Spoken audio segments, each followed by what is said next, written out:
घर की बेटी दाल बराबर। आन्या डांस करने में उस्ताद। एक स्टेप जो वो देख लेती तो हूबहू उसे उतार देती। अरे आन्या बेटा, मेरी बेटी को भी डांस सिखा देना, उसका एनुअल प्रोग्राम है। हाँ आंटी, क्यों नहीं, अब कल शाम उसको भेज देना, मैं सिखा दूंगी। हाँ हाँ, नचनिया ही बन, आस पड़ोस के लोग तुझे इस्तेमाल कर रहे हैं। माँ, इस्तेमाल मेरा नहीं कला का हो रहा है। नाचना एक कला है, कला। आन्या हर बात में अच्छी थी, फिर चाहे वो अच्छा व्यवहार हो या फिर लोगों की मदद करना। वो हमेशा खुद के शौक को पूरा करने के लिए व्यस्त रहती, लेकिन घर वालों को तो उसका ये काम सिर्फ समय की बर्बादी लगता है। कहाँ है आन्या? उसको बोलो कि आज शाम को खाना वही बनाएगी। सपना देख लो कि तुम्हारी बेटी घर का खाना बनाएगी।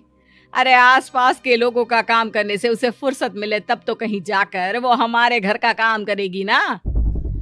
देखो ना, इकलौती बेटी, ऊपर से गैर जिम्मेदार, अब करे तो क्या करे। तभी पड़ोस की पिंकी आ जाती है। अंकल आंटी, आन्या दीदी कहाँ है? वो क्या है ना, मेरा क्लास वर्क है, वो मुझे समझ में नहीं आ रहा, तो मम्मी ने कहा कि आन्या दीदी से पूछ लो। हाँ हाँ, क्यों नहीं, खुद का तो कोई काम है ही नहीं उसे। जाओ जाओ, सीढ़ी से ऊपर चली जाओ, वहीं कमरे में है आन्या। एक रोज शहर में डांस कंपटीशन वाले लोग आते हैं, जहां आन्या का डांस सबको पसंद आता है। क्या बात है, छोटे से शहर में इतना टैलेंट? बेटा कौन सिखाता है आपको? कोई नहीं सर, वो क्या है ना, मैं टीवी देखकर सीख जाती हूँ। अरे वाह, और आपके मम्मी पापा कहाँ हैं? वो नहीं आए? नहीं, वो लोग नहीं आए हैं। आन्या कंपटीशन जीत जाती है और घर में टीवी वाले आन्या का इंटरव्यू लेने आते हैं। अरे क्या है, कहाँ घुसे जा रहे हो, क्या हो गया? आप आन्या की माँ है ना? वो क्या है ना, आपकी बेटी ने डांस का कंपटीशन जीता है, हमारे शहर के लिए ये गर्व की बात है, तो हम लोग उनका इंटरव्यू लेने आए हैं। ओहो, बड़ा तीर मारा हो जैसे। अरे उसे आता ही क्या है डांस के सिवा, कुछ और करती तो शायद गर्व होता। तभी वहां आन्या आ जाती है और पत्रकारों को इंटरव्यू देती है। उसी रोज पिता के ऑफिस में। देखो तो आजकल के बच्चे कितने स्मार्ट हैं, धन्य है ऐसे बच्चों के माता पिता को। और किस्मत वाले होते हैं ऐसे माता पिता, वरना मेरी बेटी तो किसी काम की नहीं, सारा दिन बस नाच गाने में ही दिमाग लगाती रहती है। अरे वो बच्ची हमारे शहर की ही है, कितना नाम कमा रही है डांस में, हम तो उसकी बात कर रहे हैं। अच्छा, कोई डांस में भी नाम कमा सकता है? अरे दे देना भाई पेपर की कटिंग, दिखाऊंगा आन्या को भी मैं। क्या नाम बताया? आन्या? यही तो नाम है मेरी बेटी का, आन्या शर्मा।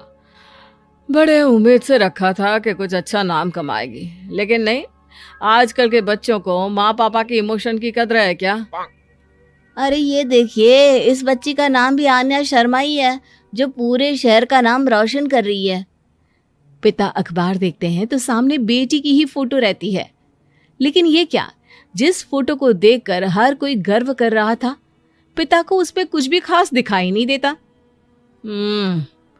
हमारी ही औलाद है ये, पता नहीं कब कहाँ जाकर नाम लिखवाती है, मुझे तो पता भी नहीं है। अरे शर्मा जी, जरा मिलवा दीजिए ना अपनी बच्ची से, मैं अपनी बेटी को भी ऐसा ही बनाना चाहती हूँ, मेरी बेटी को कुछ टिप्स दे देगी करियर को लेकर। अच्छा, ये दिन आ गया आपकी बेटी के, ले आइए कभी भी, लेकिन बाद में अफसोस ना करिएगा। सभी को आन्या के पिता की बात पर हैरानी होती है कि इतनी टैलेंटेड लड़की के माता पिता आखिर उससे चाहते क्या है। पिता घर आते हैं और माँ से कहते हैं, पता है तुम्हारी लड़की क्या कर रही है, या फिर ऐसे ही व्यस्त रहोगी हमेशा? अरे पता है मुझे, पर आपको कैसे पता चला? अरे कुछ पत्रकार आए थे, पता नहीं कहाँ कौन सा कंपटीशन जीत कर आई है। नजर रखा करो उस पर। तभी वहां पड़ोसन आ जाती है, जो पति पत्नी दोनों ही डॉक्टर होते हैं। नमस्ते भाभी, बधाई हो आपको आन्या की कामयाबी की। भाई भगवान बेटी दे तो ऐसी। कहाँ है वो? सच में आपको ऐसा लगता है कि भगवान ऐसी बेटी दे? तो ले जाइए ना अपने साथ, रखिए 2-4 दिन, खुद ही पता चल जाएगा। और नहीं तो क्या, सारा दिन करती क्या है, कहाँ रहती है, हमें तो कुछ पता नहीं होता। ना बताती है ना पूछती है। खैर देखिए, वो वक्त अब गया जब माता पिता बनकर बच्चों की परवरिश की जाती थी। अब तो बच्चों को साथ बिठाकर बात करना जरूरी है। वो क्या कहते हैं, बच्चे के दोस्त बने। तो क्या आप दोनों अपनी बेटी के दोस्त हैं? हाँ, बस अब यही बाकी रह गया था। खैर बताइए, क्या काम है आपको? वो क्या है ना, मैं और मेरे पति दोनों को ही इमरजेंसी कॉल आ गई है अस्पताल से। मेरी बेटी आन्या की अच्छी दोस्त है, तो मैं क्या उसे आन्या के पास छोड़ दूं अगर वो फ्री है तो? माँ कुछ बोलती उतने में ही आन्या आ जाती है। वाह आंटी, क्यों नहीं, मैं फ्री ही हूँ। आप निश्चिंत रहिए, मैं उसका पूरा ख्याल रखूंगी। थैंक्स बेटा। वो अपनी बेटी उनके घर छोड़ जाती है, जो आन्या की उम्र की ही होती है। ये क्या मजाक है आन्या? हम लोगों को सोना भी होता है और हर घर का अपना कायदा होता है। मुझे बिल्कुल पसंद नहीं है कि तुम किसी को भी घर में घुसा लो। धीरे बोलिए पापा, कैसी बात कर रहे हैं? अंकल आंटी डॉक्टर है, पता है ना डॉक्टर का फर्ज क्या होता है। अगर वो किसी की जिंदगी बचा रहे हैं तो क्या हमारा फर्ज नहीं बनता कि हम भी उनकी किसी न किसी तरह से मदद करें? आपको तो पता है घर पर अकेले रहना कितना अनसेफ है। हाँ, तो दुनिया को सेफ करने का जिम्मा तू नहीं ले रखा है? अरे बहुत महंगे अस्पताल के डॉक्टर हैं वो लोग, खूब पैसा मिलता होगा, लेकिन ये नहीं कि मेड रख ले। क्या कहती आन्या, कैसे माँ पिता को समझाती कि किसी की मदद करना कोई बुरी बात नहीं है। खैर कुछ महीनों बाद आधी रात को माँ जोर जोर से चिल्लाकर आन्या के कमरे में जाती है। बेटा बेटा आन्या, पापा के सीने में दर्द हो रहा है, बेटा कुछ कर। हाँ माँ, मैं डॉक्टर को फोन करती हूँ। आन्या डॉक्टर को फोन करती है, लेकिन माँ डॉक्टर को तो आने में काफी वक्त लग जाएगा, मैं पिंकी के पापा को बुला लाऊं?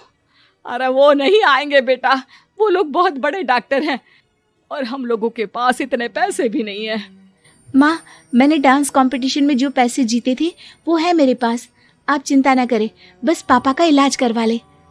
आन्या के कहने पर वो बड़े डॉक्टर ना सिर्फ आन्या के पापा का इलाज करते हैं, बल्कि उन्हें ठीक करके घर भी ले आते हैं। आज मैं सिर्फ अपनी बेटी की वजह से बच गया। भगवान सबको ऐसी बेटी दे।